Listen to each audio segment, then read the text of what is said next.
अस्सलाम वालेकुम। Welcome to my YouTube channel math global और मैं मोहम्मद बिलाल। आज हम एक नए टॉपिक के साथ शुरुआत करेंगे और जो हमारा नया टॉपिक है वो है कंटूर, क्योंकि हमने इससे जो अगला टॉपिक पढ़ना है वो है कंटूर इंटीग्रल्स।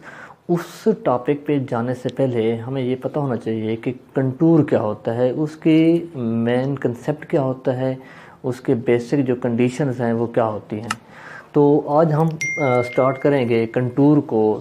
तो कंटूर हमारे पास क्या होता है, integrals of complex value function define on the curve in the complex plane. सबसे पहले तो आपके पास एक कम्प्लेक्स प्लेन होगी। कम्प्लेक्स प्लेन में फिर आपके पास क्या होगी, ऑन द कर्व, ठीक है, उसमें कर्व होगी। Curve in the complex plane के कम्प्लेक्स प्लेन में एक क्या होगी, आपके पास कर्व होगी। तो उसमें फिर क्या होगा आपके पास next, a set of points z z equal to x y. आपको पता है कि कम्प्लेक्स नंबर कौन से होते हैं हमारे पास जो कम्प्लेक्स नंबर होते हैं वो होते हैं x प्लस आयोटा वाई। तो कम्प्लेक्स प्लेन में भी वही नंबर होंगे हमारे पास, और वो कौन से होंगे, आ सेट ऑफ पॉइंट्स, वही दो पॉइंट्स ही होते हैं, x और y आपके पॉइंट ही होते हैं। In the complex plane is said to be an arc if.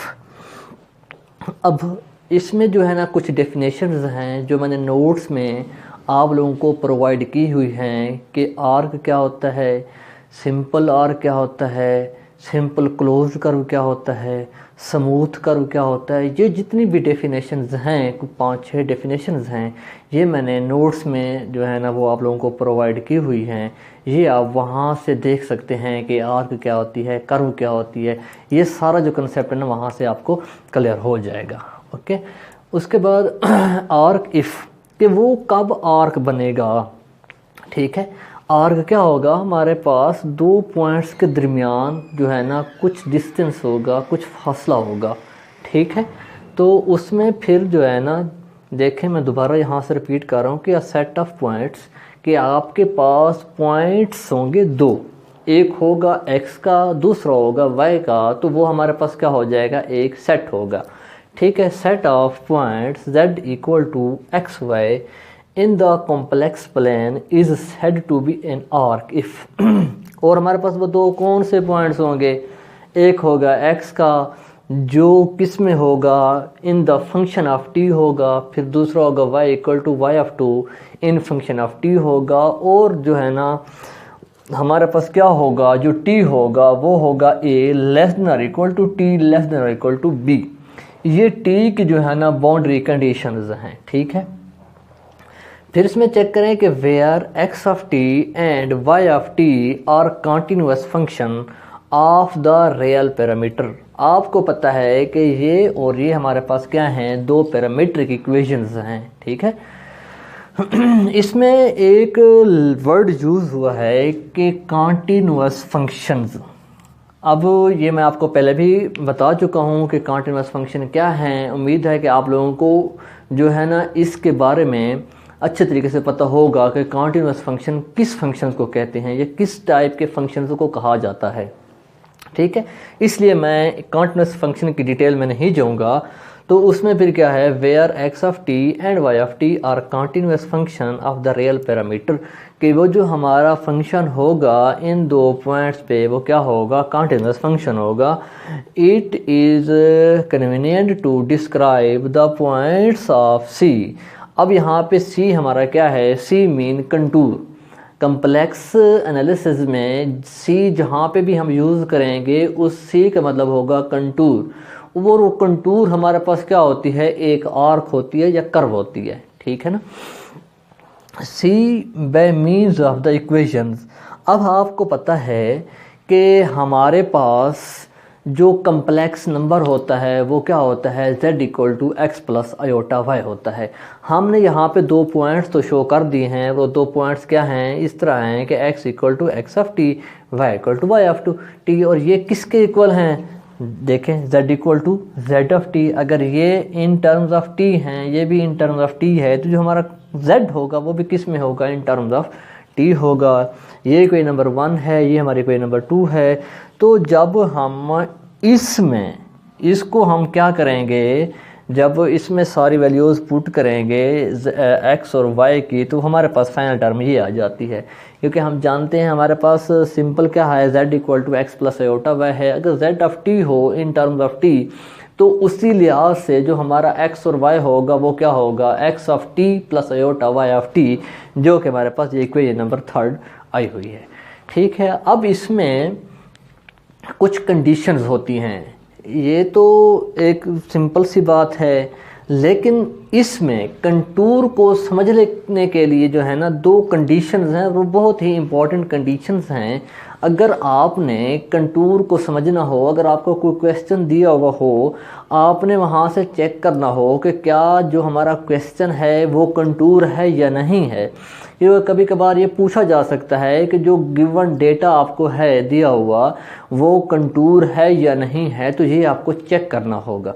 तो उसको हम कैसे चेक करेंगे, हमें कैसे पता चलेगा कि कोई जो है ना आर्क है या कर्व है, वो कैसे जो है ना प्रूफ करेंगे उसको कि वो हमारे कंटूर बनाती है या नहीं बनाती, तो उसको कैसे साबित करेंगे। जैसे देखें, इसकी मैंने 2 कंडीशंस बनाई हुई हैं। ठीक है ना, बुक में तो जो है ना सिंपल सा पैराग्राफ में ही लिखा हुआ है, वहाँ पे ये नंबरिंग नहीं दी हुई। ठीक है ना, लेकिन मैंने नंबरिंग इसलिए दी है ताकि आपको नंबरिंग दी है मैंने, उसके साथ उसकी थोड़ी सी मैंने डिटेल भी बताई है। फिर नंबरिंग दी है, दूसरा पॉइंट है, फिर उसकी मैंने डिटेल बताई, उसके बाद फिर मैंने एग्जांपल दी है। ठीक है ना, तो इसमें जो कंडीशंस है द कंटूर सी, कब कंटूर सी हमारे पास प्रूफ होगा, जब द सिंपल आर्क और जॉर्डन आर्क। ठीक है, इसकी डेफिनेशन और इसकी डेफिनेशन आपको नोट्स में से मिल जाएगी।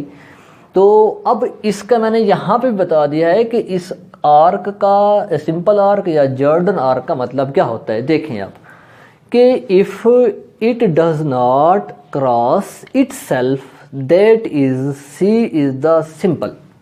अब मतलब क्या है कि सिंपल आर्क या जो जॉर्डन आर्क होगी वो आपस में एक दूसरे को कट नहीं करेगी। समझ आई है। तो मैं दोबारा बता रहा हूं कि जो हमारा पहला पॉइंट है कि द सिंपल आर्क और जॉर्डन आर्क, यहाँ तक पॉइंट एक ख़त्म हो जाता है। लेकिन इसी पॉइंट की ये मैंने थोड़ी सी डिटेल बताई है कि उसको अगर हम डीपली देखें, डीपली समझने की कोशिश करें, तो हमें कैसे पता चलेगा कि सिंपल आर्क क्या होता है या जॉर्डन आर्क क्या होता है। तो उसकी जो है ना जो एक्सप्लेनेशन है वो ये है कि इफ़ इट डज नॉट, कि जो हमारे पास आर्क होगी वो क्या हो, आपस में कहीं पे भी एक दूसरे को कट ना करे या क्रॉस ना करे। अब यह कट या क्रॉस किस तरह होगा मैं बता देता हूँ कि ये इस तरह के, अगर हमारे पास एक आर्क आ रही है वो इस तरह जा रही है, इस तरह नहीं होनी चाहिए, क्योंकि यहाँ पे देखें ये कट कर रही है, तो ये हमारे पास क्या होगी,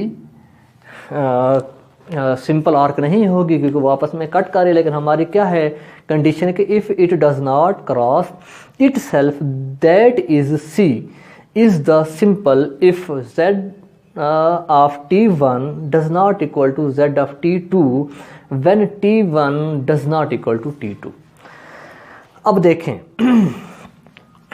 यहाँ तक तो आप लोगों को समझ आ गई होगी। ठीक है, अब यहाँ से जो है ना आप लोगों को कन्फ्यूजन होगी कि हमें कैसे पता चलेगा कि z of t1 does not equal to z of t2 है, कि जब हमारा t1 not equal to t2 हो, कब होगा, तो वो तब होगा, देखें जब हमारे पास ये आपस में दोनों पॉइंट्स इक्वल नहीं होंगे। कब इक्वल नहीं होंगे, क्योंकि जो मैं अब नेक्स्ट एग्जांपल दूंगा वो इससे रिलेटेड है। ठीक है ना, देखें अगर आप यहाँ से स्टार्ट हो रहे हैं, यहाँ से स्टार्ट हो के आप इसी पॉइंट पे आ जाते हैं। ठीक है, जब आप इसी पॉइंट पे आ जाते हैं, ये आपका ए भी है और ये आपका क्या है बी भी है, तो दोनों पॉइंट्स इक्वल हैं। या मैं इसका नाम दे देता हूँ, क्योंकि यहाँ पे मैंने t1 t2 लिखा है, मैं इसको नाम दे देता हूँ t1 का और इसको दे देता हूँ मैं t2 का। और चेक करें इन दोनों को, जब पॉइंट जो है ना जहाँ पे वो मिल रहे हैं सेम पॉइंट है, तो वो दोनों पॉइंट्स आपस में इक्वल हैं। तो जब दोनों पॉइंट्स इक्वल हैं तो वो तो आपस में मिल रहे हैं, कट कर रहे हैं। लेकिन हमारी कंडीशन क्या है कि if it does not cross, इसलिए जो है ना उसका जो है ना T1 does not equal to T2 होगा, या दोनों जो हमारे कम्प्लेक्स नंबर होंगे वो आपस में बराबर नहीं होंगे। ठीक है, ये तो था इसका फर्स्ट पॉइंट। अब दूसरा पॉइंट है, अब दूसरे पॉइंट में क्या है कि वो एक तो पॉजिटिवली इन ओरिएंटेड होगा when it is in the counter clockwise direction. इस पॉजिटिवली ओरिएंटेड या इस काउंटर क्लॉकवाइज डायरेक्शन का एक ही मतलब है। अब पॉजिटिवली ओरिएंटेड का मतलब क्या है या काउंटर क्लॉकवाइज डायरेक्शन का मतलब क्या है? काउंटर क्लॉकवाइज डायरेक्शन का मतलब ये है कि जिस तरह हमारे पास वॉच होती है, वॉच की जो डायरेक्शन होती है वो इस तरह होती है, ठीक है, लेफ्ट से राइट की तरफ। लेकिन इसका मतलब क्या होता है काउंटर क्लॉकवाइज का, कि वो जो वॉच है उसके अगर उल्ट डायरेक्शन में हम जाएं तो वो हमारा क्या होता है, काउंटर क्लॉकवाइज डायरेक्शन होती है या पॉजिटिवली ओरिएंटेड होता है। अगर हम उस साइड से जाएं या उस तरह जाएं तो वो हमारा क्या होगी, उसकी दूसरी कंडीशन होगी और वो हमारा क्या कहलाएगा, कंटूर कहलाएगा। अब फिर क्या है, when the arc c is simple except for the fact that z of b equal to z of a। अब इस z of b equal to z of a का मतलब क्या है कि इसका मतलब ये है कि हमारे पास एक जो है ना इस तरह की कंटूर है, आर्क है, वो यहाँ पे आपके पास इक्वल हो जाती है। ए और बी मिल के ए का और बी का जो पॉइंट है वो दोनों का सेम है, तो वो जो है ना इसलिए जो है ना z of b equal to z of a होगा, तो वो एक जो है ना कंप्लीट आर्क भी बनाएगी। अब इसकी जो है ना यहाँ पे एग्जांपल है और एग्जांपल में चेक करें कि हमारे पास दिया हुआ है कि द यूनिट सर्कल कि चेक करें कि ये हमारे पास कंटूर है या नहीं है। ठीक है, अब देखें z equal to e iota theta है, ई अयोटा थीटा है when 0 less than equal to theta less than equal to 2 pi.